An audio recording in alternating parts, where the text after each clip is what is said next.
Buongiorno, benvenuti alla TG Sicilia. Le principali notizie.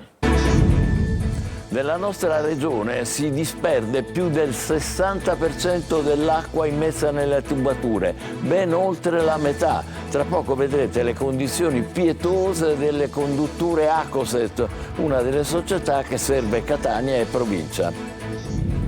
Ad Agrigento, senza acqua da mesi, ancora nessuna risposta seria ai preparativi di una nuova grande manifestazione di protesta. Ammodernamento della rete idrica in tutta la regione, la prima richiesta di agricoltori, allevatori e associazioni ambientaliste. Emergenza rifiuti ormai estrema a Palermo, esauriti doppi turni di raccolta, roghi di spazzatura nel quartiere Zen. I cittadini siamo stanchi, ma la colpa è un po' di tutti.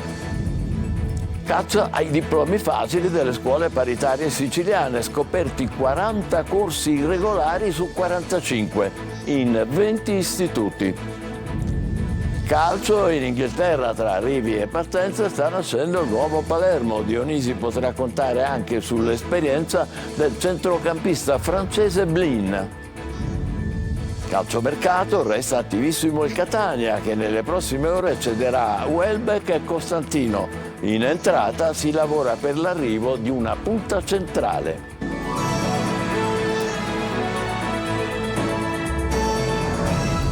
Catanesi d'oro nella spada, impresa della squadra femminile che è salita sul gradino più alto del podio alle Olimpiadi di Parigi. Grandi protagoniste le due etnee, Rossella Fiammingo e Alberta Santuccio. Marco Carli. Le note più belle per un'impresa storica. L'inno di Mameli suggella il trionfo delle spadiste azzurre alle Olimpiadi. Fra loro due catanesi, Alberta Santuccio, autrice della stoccata decisiva in finale con la Francia, e Rossella Fiammingo. Un mese e mezzo fa avevano vinto il titolo europeo e già indicavano l'obiettivo successivo. Siamo numero 1 del ranking e quindi adesso ci prepariamo per la sfida più importante, le Olimpiadi. Siamo riusciti a riconfermarci nuovamente e comunque essere sempre lì. È un'ulteriore conferma della squadra che siamo, del lavoro che abbiamo fatto e di quanto siamo forti. Alberta ha cominciato al CUS Catania per poi andare al Club Scherma Ciriale con il maestro Mimmo Patti. Rossella invece è cresciuta alla Metodos di Sant'Agata Libattiati con le intuizioni di Giovanni Sperlinga. Il mio piano A era fare la ballerina, danza ginnastica ritmica e danza classica. Poi mio padre è arrivato e mi ha portato in palestra di Scherma dove c'era già mio fratello in guardia. Ho provato e mi sono innamorata. Insieme a Giulia Rizzi e Mara Navarria le due etnee conquistano un oro storico, il primo per la spada femminile ai Giochi Olimpici. E allora il giorno dopo è una continua celebrazione sui giornali di settore e non solo ovviamente. Rossella Fiammingo festeggia così sui social con il fidanzato Greg Paltrinieri bronzo quasi in contemporanea negli 800 stile di nuoto. Inoltre, vuoi mettere la soddisfazione di un primo posto conquistato con la Francia padrona di casa davanti a 8.000 persone che già intonavano la marsigliese? Non è andata come volevano. Meno allegre le altre notizie. Dietro l'emergenza siccità c'è anche il guaio delle perdite, con l'acqua distribuita da una rete colabrodo che risale agli anni 60. In Sicilia si calcola una dispersione di oltre il 60%. Oggi documentiamo le condizioni delle tubature, le vedrete, con una squadra di manutentori dell'Acoset, una delle società che distribuisce l'acqua a Catania e provincia, con Lorena Dolci. L'acqua è poca, ma quella che c'è si disperde in 1000 rivoli. In Sicilia si calcola una dispersione del 62%, terza regione in Italia. A gestire questa rete colabrodo in provincia di Catania, oltre a Sidra, sono soggetti diversi. Uno di questi è l'Acoset, che fornisce l'acqua a 20 comuni etnei. Una rete lunga 1800 km, per intenderci più di Catania e Milano, e con più di 50 anni d'età. L'Acoset è costretta a costanti interventi di manutenzione. Oggi la squadra è in via Umberto a San Pietro Clarenza.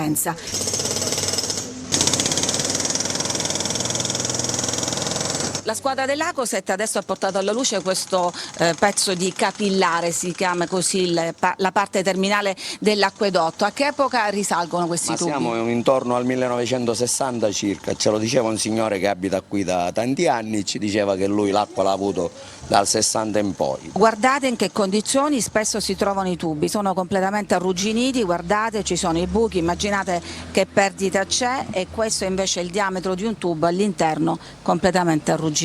Le tubazioni sono ormai al tracollo, non ce la fanno più perché ripariamo in un posto e si buca in un altro. Questo parla più di 1000 parole, nel senso che è un ramo secco e quindi i nostri capillari sono rami secchi, e questo ce la dice lunga sul fatto che bisogna investire subito interventi di risistemazione strutturale per passare dai rami secchi alle condutture. Evitare le perdite o perlomeno ridurle sono state le prime parole di Fabio Ciciliano, neocapo della Protezione Civile, alle prese con l'emergenza siccità.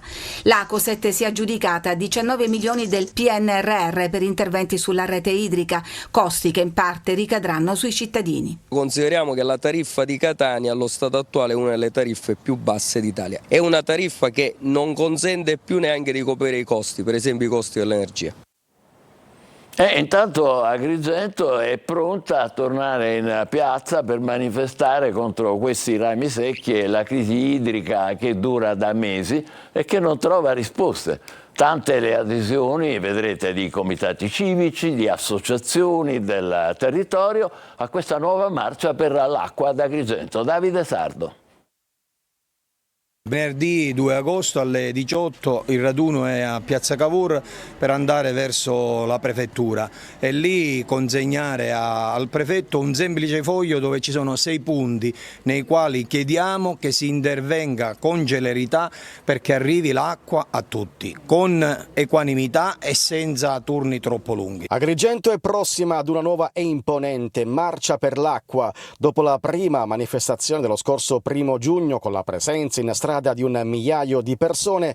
Alla protesta bis dovrebbero partecipare, secondo le stime degli organizzatori, circa 3.000 cittadini. Le adesioni aumentano di giorno in giorno e sono in arrivo anche cittadini dai comuni della provincia per manifestare contro la grave e perdurante crisi idrica ormai insostenibile. I turni sono arrivati a 20-25 giorni, ma la cosa più grave è che l'acqua poca che arriva non arriva nelle case perché AICA non vale riparazione da 4 mesi, quindi la situazione è drammatica. Siamo veramente disperati, non sappiamo come fare, quindi chiediamo veramente un aiuto a tutti e di fare al più presto possibile perché non abbiamo più tempo, non abbiamo più veramente tempo.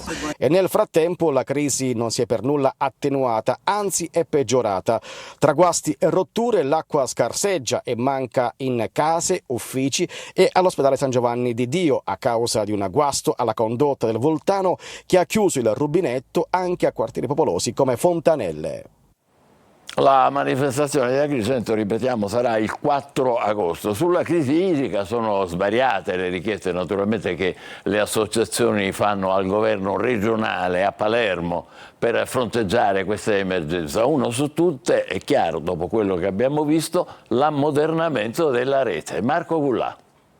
Dall'ammodernamento della rete idrica alla gestione pubblica dell'acqua, improntandola a diversi e migliori criteri di efficienza, trasparenza, legalità e equità. Sono alcune delle richieste che le associazioni come Legambiente rivolgono al governo regionale sul tema della siccità. Sempre sulla crisi idrica, Legambiente sottolinea: chiediamo l'assoluta trasparenza ed efficienza al servizio sostitutivo mediante autobotti, eliminando ogni ipotesi di favoritismo e garantendo priorità alle utenze deboli. Richieste che hanno fatto anche gli agricoltori della Coldiretti in presidio fino ieri a Piazza Indipendenza a Palermo. Le risposte del governo regionale in questo caso sono state esaustive e infatti gli agricoltori hanno poi smobilitato. Abbiamo ottenuto il decreto che permetterà agli agricoltori di affiancare i commissari dei consorzi di bonifica, recita una nota appunto della Coldiretti, un supporto indispensabile soprattutto in questo momento di estrema emergenza in attesa della legge di riforma. La Coldiretti poi prosegue: si tratta di una novità assoluta perché gli agricoltori avranno un parere vincolante nel programma delle opere e degli investimenti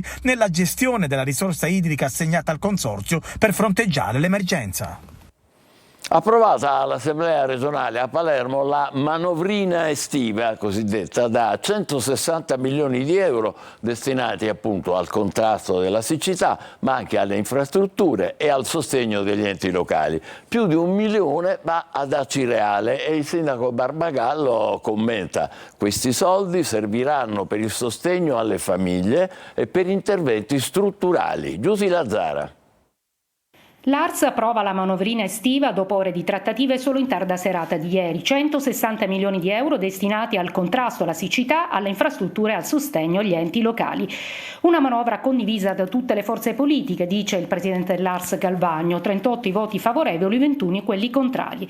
Tra i tanti interventi anche 23,5 milioni di euro per i comuni in difficoltà finanziaria. Fra questi 1 milione ad hoc per Palermo, Catania e Messina.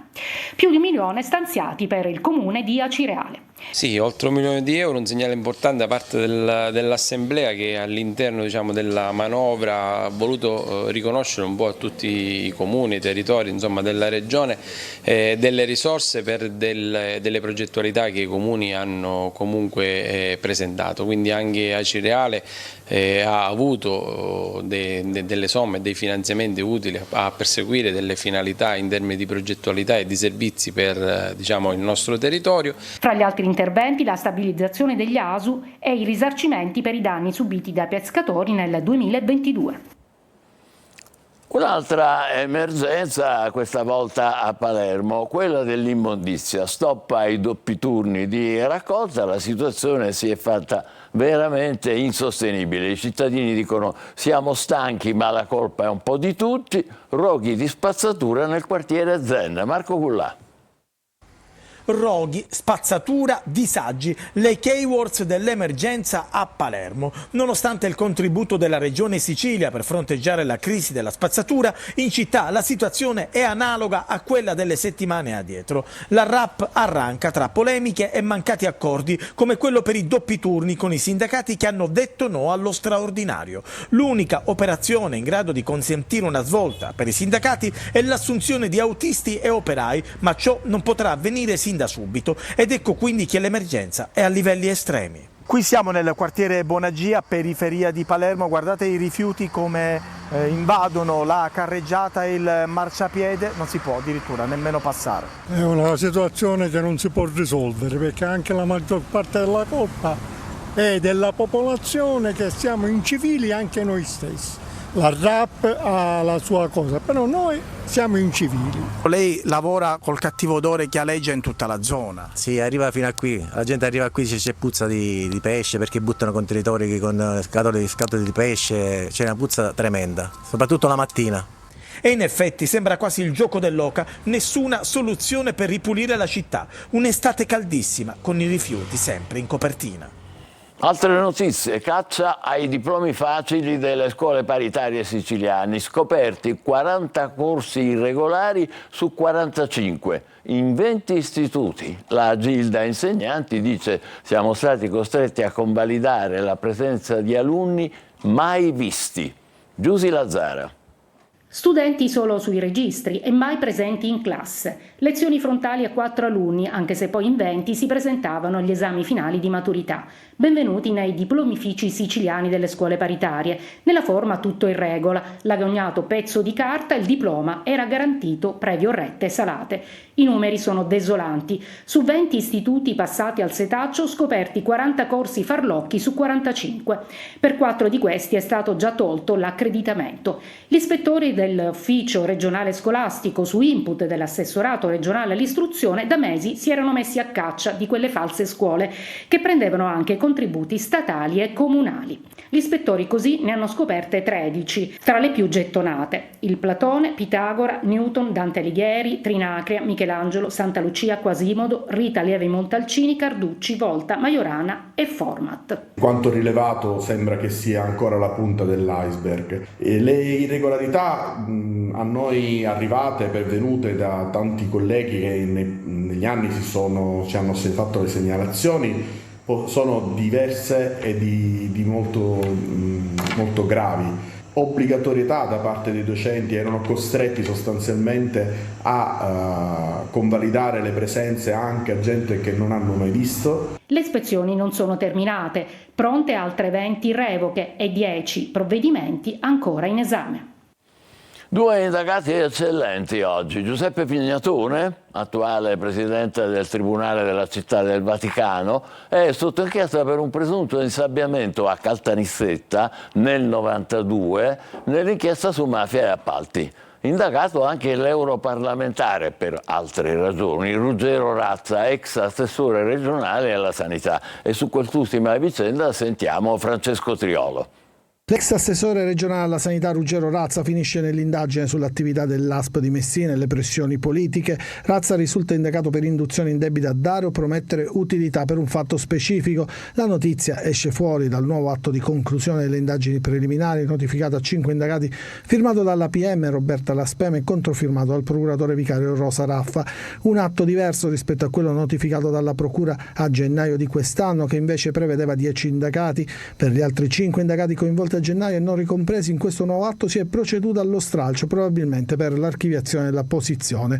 Razza rientrerebbe nella storia di nomine all'ASP che risalgono al 2021. Secondo l'ipotesi di reato avrebbe, abusando della sua qualità di assessore regionale alla sanità, attraverso la nomina di Bernardo Alagna commissario straordinario dell'ASP 5 di Messina, all'epoca direttore generale facente funzioni, indotto quest'ultimo a promettergli indebitamente l'utilità consistente nella nomina di Domenico Sindoni quale direttore sanitario dell'ASP 5.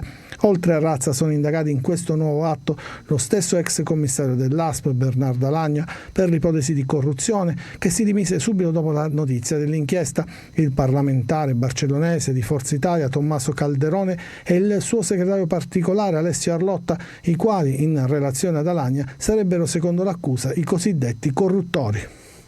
Catania è ancora alle prese con la cenere dell'Etna in strade e marciapiedi, con il piano di pulizia meccanizzata che è stato prolungato fino al 3 agosto. Di questo e degli obiettivi della raccolta differenziata in città si parlerà nella puntata di oggi a Sicilia 24 Focus alle 14.30 su Telecolor.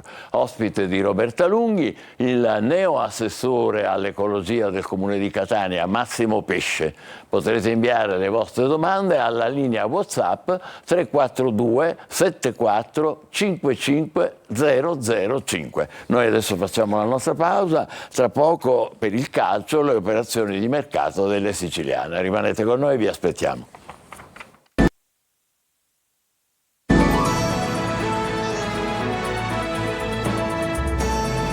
Riprendiamo con il calcio. Tra arrivi e partenze prende sempre più forma il nuovo Palermo, che potrà contare sull'esperienza del centrocampista francese Blin. Sergio Colosi.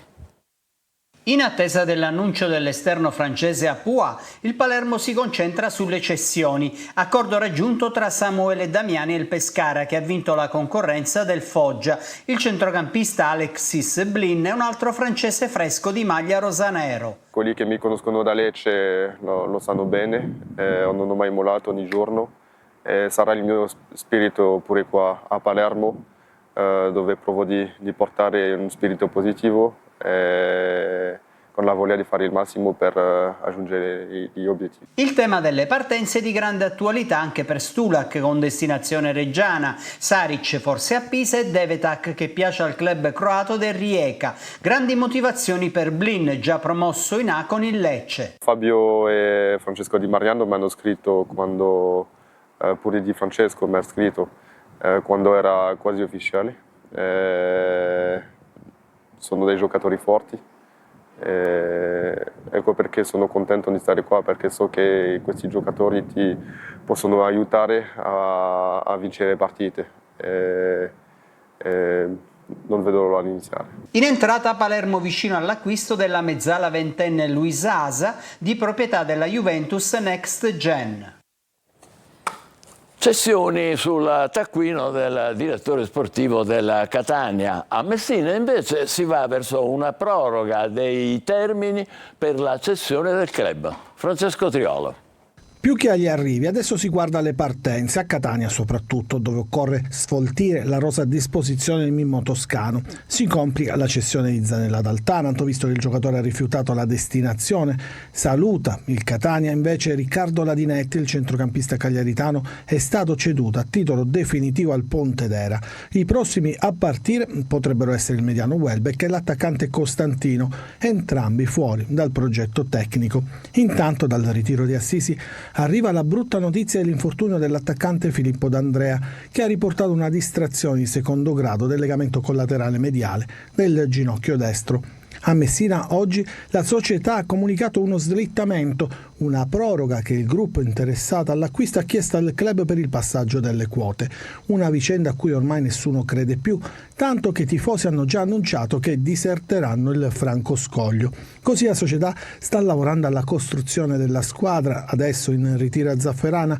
Oggi arriverà e si metterà a disposizione di Modica anche l'attaccante Luca Petrungaro, che nell'ultima stagione ha giocato con le maglie di Prosesto e Fermana. Ci fermiamo qui felici per l'oro delle catanesi Fiammingo e Santuccio nella Spada e vi ricordiamo che nella nostra regione, in piena crisi idrica, si disperde più del 60% dell'acqua che scorre nelle nostre tubature. Buon pomeriggio.